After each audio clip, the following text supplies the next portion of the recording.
It's time for Recipe of the Day. Okay, first up, what kind of ham can you glaze? The wonderful thing about the hams that we usually buy is that they're already fully cooked and the label will say that on there, which takes a lot of pressure off of those important meals, Christmas, Thanksgiving, Easter, anything like that. You know that it is fully cooked. You're just heating it up. And so any fully cooked ham will work here. You could do a boneless ham, a bone-in ham, or you can do even the spiral cut ham. So any of those are going to work. When you're looking at ham glaze recipes, or if you're thinking about making up one of your own, what do they need to have in them? They do need to have some form of sugar, whether that is coming from honey or maple syrup or brown sugar. You want that sweetness, of course, and then the caramelization that's going to come from that ham being in the oven and getting that nice color to it and the shine. It's going to get glossy. You want that. Then you want a little bit of acidity to balance out the sweetness. So that can be something not super acidic like orange juice, a little bit more like pineapple juice, or it can be just a little bit of vinegar, apple cider vinegar, lemon juice would work. And you can also, instead of or in addition to those, do a little bit of mustard because mustard is tangy too. So just a plain old yellow mustard or like a Dijon would be great. I would avoid anything grainy here just because I don't think it's going to look as nice on the ham. It's going to have those little specks, not going to be as pretty. So then you need some kind of spices. You can omit these if you want to, but quite often ham glazes will have those like warm winter spices, cinnamon, nutmeg, ginger. Those are all delicious. And then of course, a lot of people do stud their ham with whole cloves. So if you don't want to do that, you can instead just put a little bit of cloves in there. That'll be lovely. And then a lot of glazes have some butter in them melted into the mixture. You don't have to do that though. It just kind of like brings it all together and rounds out the flavor. What you won't usually see in ham glazes is salt, and that's because the ham is already salty enough. And so if you are going to add butter to your glaze, I would say use an unsalted butter. Don't go adding any extra salt here. Now, how much glaze do you need for a ham? It's going to be kind of approximate because a lot of it drips down off of the ham and you're going to kind of brush it every now and then. But for like a 5 to 7 pound ham, you're going to need between 2 and 3 cups. If you have less, brush less on each time. If you have more, brush more on each time. What I will be saying as we get further into this recipe is whatever amount you have, you're going to be using 1/5 of it at a time. And so you will have enough for sure. Okay. So you have your glaze and you have your ham. I do like to score the ham if it's not a spiral cut ham. If it is just like a whole bone in or boneless, going along and making a cut that's like maybe about 1/4 of an inch deep in like a grid. So you do it all in one direction and then all perpendicular to that. And what that's going to do is it's going to let your glaze get down into the ham, not just on the like skinner layer on the outside.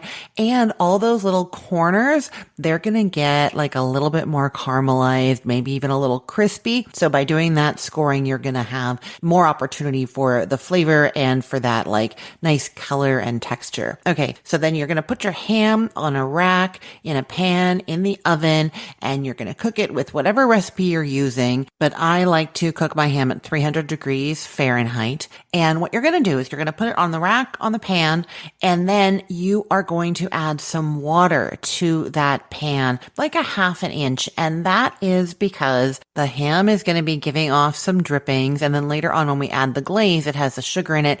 That is going to drip down as well. And it's going to drip down into that bottom pan. If there's no water down there, there is a good chance it's going to burn onto that pan. And you do not want that for just cleanup's sake, of course. But also if you were hoping to use those drippings for any kind of sauce for the ham, like you can do a ham gravy. I have an amazing ham gravy recipe.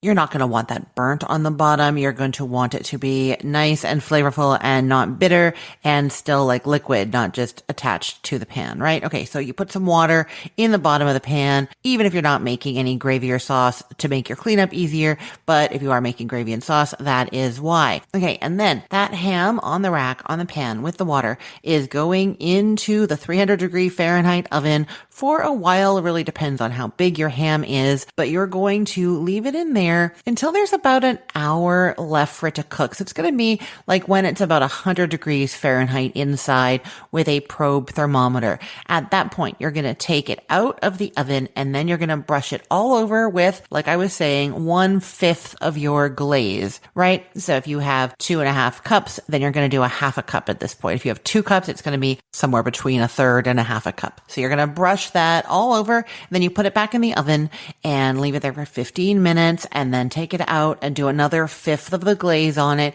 And you're going to do that 4 times. So for that last hour that it's in the oven. Okay. Now, if for some reason your ham cooks faster than expected and it gets up to the goal temperature of 145 degrees Fahrenheit sooner than you wanted and you didn't get to do one of these 15-minute brushing intervals, that is totally fine. Don't worry about it. You just want to get that brushing on there at least 2 times.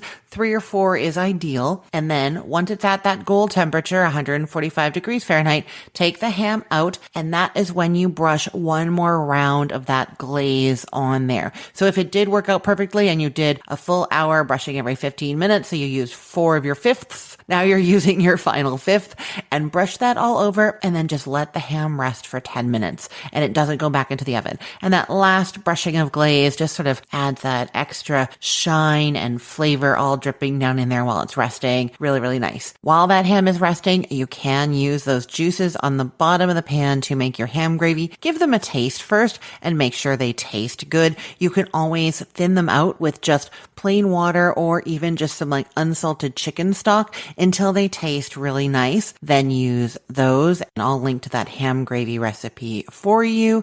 And yeah, so the ham rests for 10 minutes and then you're going to carve it and serve. Beautifully glazed ham. I cannot wait for you to try it. And you know what? I'm going to link to some other recipes for you to help you out in the show notes.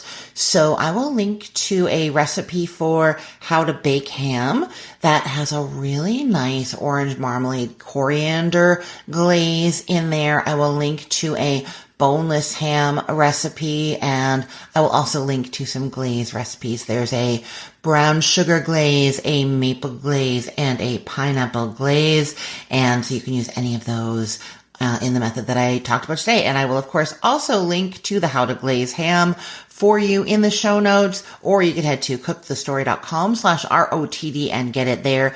Everything there is arranged by date, so it's helpful to know that today is March 26th of 2026.